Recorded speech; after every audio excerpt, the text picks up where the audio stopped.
Kemudian terkait dengan memuasakan lidah agar tak melontarkan dan tak mengucapkan apapun yang diharamkan Allah Subhanahu wa ta'ala.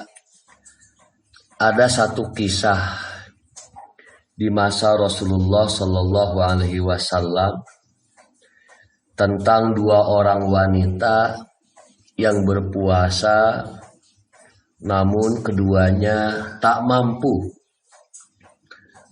melanjutkan puasanya sebagai akibat dari berghibah atau mempergunjingkan keburukan orang lain.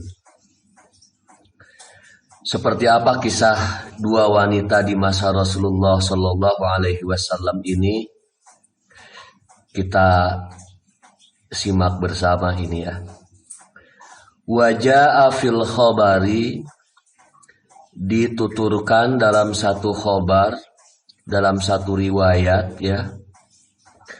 Anna imra'ataini somata ala ahdi Rasulullah sallallahu alaihi wasallam, bahwa ada dua wanita di masa Rasulullah sallallahu alaihi wasallam yang berpuasa.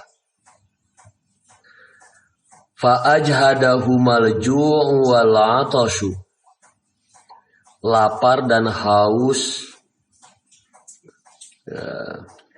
Fa ajhadahumal ju' wal 'atashu fi akhirin nahari, lapar dan haus di akhir siang telah memayahkan kedua wanita itu, hatta kadata antatalaffa, sehingga hampir saja keduanya membatalkan puasa. Fa ba'atha ila Rasulillah sallallahu alaihi wasallam yasta'dzinahu fil iftar. Maka karena merasa begitu payah melanjutkan puasa akibat tak sanggup menahan lapar dan haus, maka kedua wanita itu menyampaikan pesan kepada Rasulullah Sallallahu Alaihi Wasallam, meminta izin beliau untuk berbuka puasa.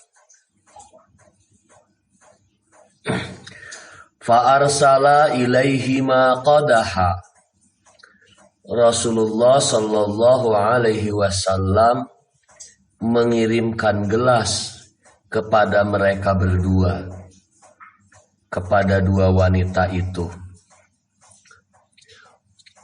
Wa qala sallallahu alaihi wasallam, lalu beliau sallallahu alaihi wasallam bersabda, qul lahuma qi'a fihima akaltuma, katakanlah kepada mereka berdua, muntahkanlah di dalam gelas itu apa yang telah mereka berdua makan.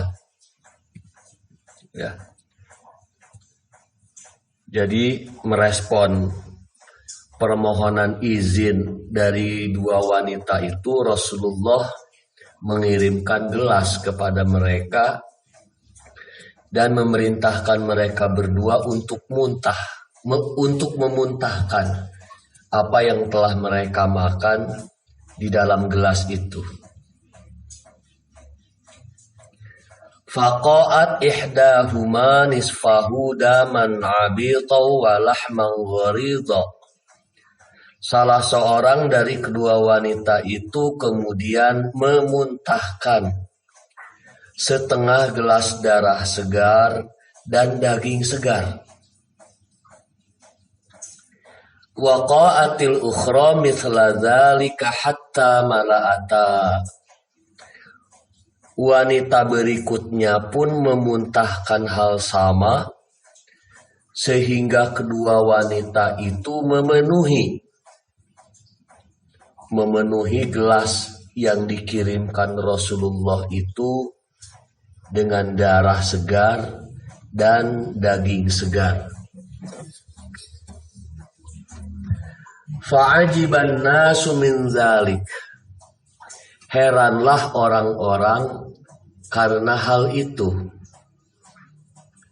Faqala sallallahu alaihi wasallam, maka beliau Rasulullah sallallahu alaihi wasallam bersabda, hatani somata amma ma ahallallahu lahuma wa aftarata ala ma harramallahu alaihima. Kedua wanita itu, kata Nabi, berpuasa dari apa yang Allah halalkan untuk mereka berdua, lalu berbuka dengan apa yang Allah haramkan untuk mereka berdua. Qa'adat ihdahuma ilal ukhra faja'alata yaghtabanin nas. Salah seorang dari mereka, kata Rasulullah, mengajak pihak lainnya duduk, sehingga keduanya pun mempergunjingkan keburukan orang lain. Fahada ma akalata min luhumihim. Maka inilah dia daging-daging orang lain yang telah mereka berdua makan itu. Rasulullah menyamakan orang-orang yang suka mempergunjingkan keburukan orang lain dengan orang-orang yang memakan daging-daging saudaranya. Mempergunjingkan keburukan orang lain sama dengan melahap daging-daging saudaranya sendiri. Demikian buruk ya persamaan yang disampaikan Rasulullah Shallallahu Alaihi Wasallam untuk mereka yang berghibah ini. Ya. Kedua wanita yang dituturkan dalam riwayat ini berpuasa dari apa yang Allah halalkan untuk mereka, namun berbuka dengan apa yang Allah haramkan bagi mereka. Apa itu? Yaitu berghibah. Karena itu Rasulullah memerintahkan kedua wanita yang tak mampu melanjutkan puasanya itu untuk memuntahkan apa yang telah mereka lahap ke dalam gelas yang Rasulullah kirimkan.